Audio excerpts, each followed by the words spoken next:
Rematik adalah suatu penyakit di mana salah satu gejalanya adalah peradangan pada sendi dan struktur jaringan sekitarnya. Hal tersebut dikarenakan karena adanya serangan dari sistem kekebalan tubuh yang mengenai diri sendiri. Maka dari itu, penyakit ini termasuk dalam kategori penyakit autoimun.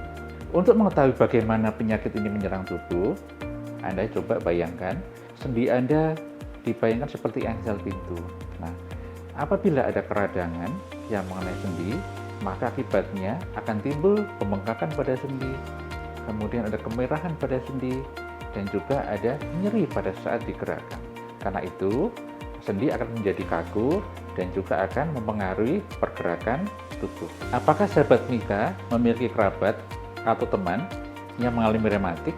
Daripada bingung harus konsultasi kemana, yuk kita ke counter sehat, konsultasi dokter sehat.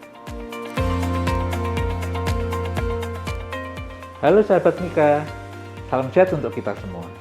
Perkenalkan, saya Dr. Cahyo Wibisono Nugroho, dokter spesialis penyakit dalam, subspesialis reumatologi, mitra keluarga Pondok Chandra.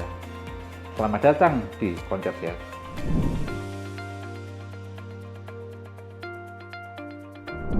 Kita buka pertanyaan nomor 1.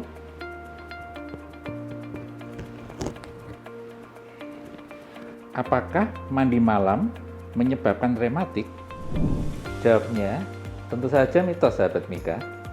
Mandi malam tidak menyebabkan rematik, karena rematik salah satu penyebabnya adalah penyakit autoimun, di mana sistem kekebalan tubuh menyerang jaringan tubuh sendiri. Dalam hal ini, lapisan sendi. Penyebab pasti rematik saat ini belum diketahui secara pasti. Namun, para ahli medis telah mengidentifikasi beberapa faktor yang diyakini berperan dalam perkembangan penyakit ini. Di antaranya, yang pertama, adanya zat pemicu tertentu, semisal infeksi virus ataupun bakteri yang dapat memicu reaksi autoimun pada orang yang rentan. Yang kedua, karena adanya kelainan pada sistem kekebalan sehingga menyerang berbagai organ tubuh, dalam hal ini adalah jaringan sendi. Yang ketiga, adanya faktor hormonal, di mana hormon juga diduga berperan dalam perkembangan penyakit rematik, terutama pada wanita. Yang keempat, adanya faktor genetik. Jadi, kalau ada kerabat yang memiliki riwayat rematik, risiko sahabat Mika untuk terkena penyakit rematik pun akan semakin besar. Lalu, ada juga faktor lingkungan atau gaya hidup. Salah satunya, kebiasaan merokok, terpapar bahan kimia tertentu, dan berat badan berlebih dapat memicu atau memperburuk gejala rematik. Selain itu, juga sangat penting untuk diingat bahwa penyakit rematik adalah suatu penyakit yang sangat kompleks, sehingga tidak ada satupun penyebab tunggal yang dapat menjelaskan mengapa seseorang bisa mengalami penyakit rematik. Yang kedua adalah, apa bedanya rematik dan nyeri sendi biasa? Memang, istilah rematik kerap digunakan oleh banyak orang untuk menggambarkan kondisi nyeri sendi. Namun, secara medis, rematik merujuk pada suatu penyakit autoimun yang menyebabkan keradangan pada sendi dan juga jaringan di sekitarnya. Rematik ini disebabkan oleh kesalahan sistem imun yang salah mengenali diri sendiri dan akan diserang terutama di jaringan sendi yang sehat. Sementara, nyeri sendi bisa diakibatkan oleh berbagai faktor. Bisa dari aktivitas fisik yang berat, yang dilakukan berulang kali ataupun berlebihan, ataupun faktor bertambahnya usia, sehingga terjadi kerusakan pada tulang rawan ataupun jaringan struktur di sekitar tulang. Ataupun bisa terjadi karena cedera, atau terkilir, atau patah tulang. Lalu, dari sisi gejalanya, pada penyakit rematik dapat terjadi secara simetris, yaitu terjadi di kedua sisi dari tubuh, dan juga bisa mengenai sendi kecil maupun sendi besar. Selain itu, penyakit rematik, gejala pada sendinya akan terjadi kaku sendi, terutama di pagi hari, pembengkakan, dan juga muncul kemerahan pada permukaan sendi, yang akan menyebabkan penderita merasa sangat lelah.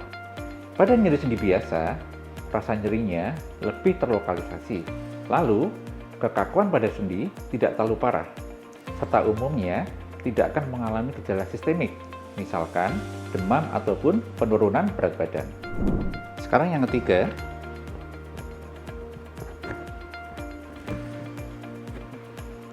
apakah rematik hanya menyerang orang tua? Jawabnya adalah tidak.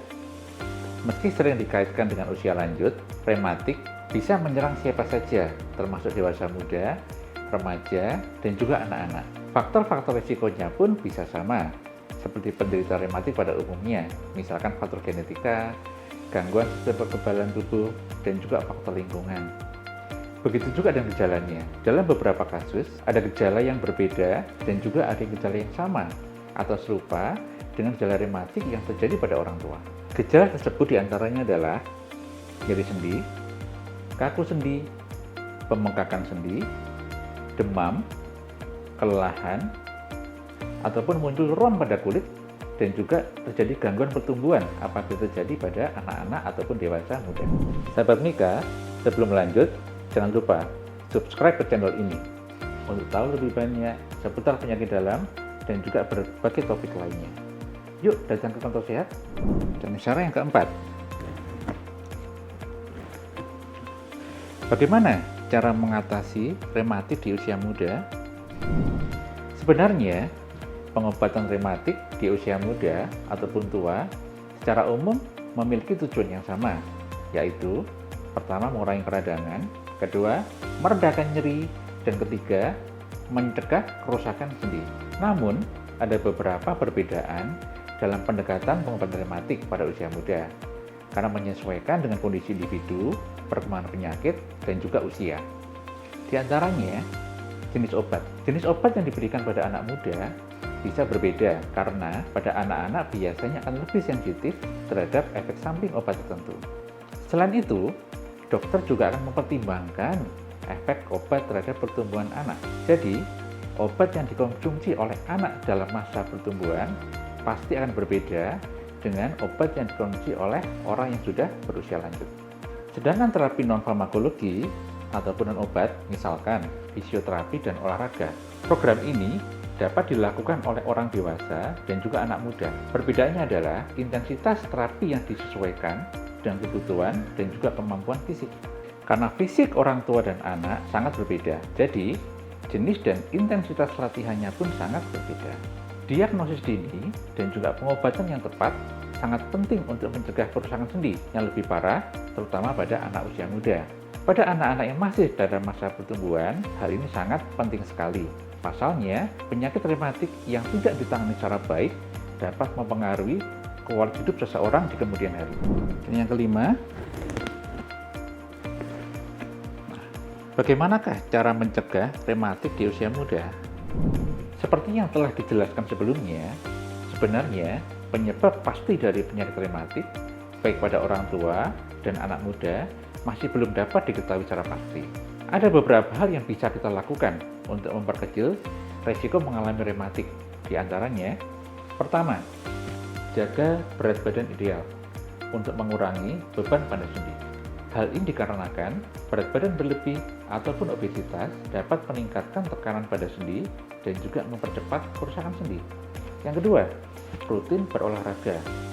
Karena olahraga secara teratur membantu menjaga kesehatan sendi dan juga otot. Sebagai tips, pilihlah olahraga yang ringan dan tidak terlalu membebani sendi, semisal berenang, berjalan kaki, bersepeda, ataupun yoga. Konsumsi makanan yang sehat dan juga kaya antioksidan, misalkan buah-buahan dan sayuran, karena dapat membantu mengurangi keradangan di dalam tubuh. Lalu, ketika beraktivitas, hindarilah aktivitas yang terlalu membebani sendi. Hindari merokok, karena efeknya dapat merusak pembuluh darah dan juga mempercepat proses penuaan sendi.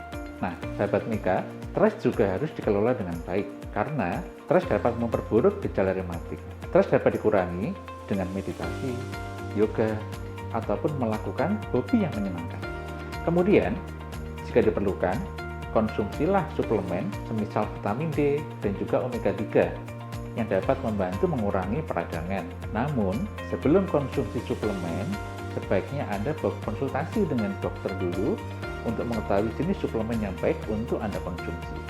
Selain itu, penting untuk diingat, Jika Anda mengalami gangguan kesehatan yang mengarah pada gejala rematik, segera konsultasikan dengan dokter. Diagnosis dini dan juga pengobatan yang tepat akan sangat penting untuk mencegah kerusakan sendi yang lebih parah.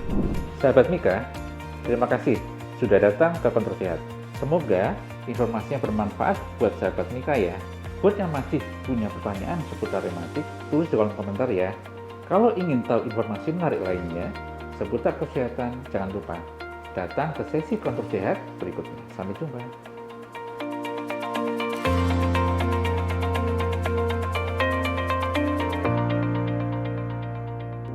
Mitra Keluarga, Life, Love, Laughter.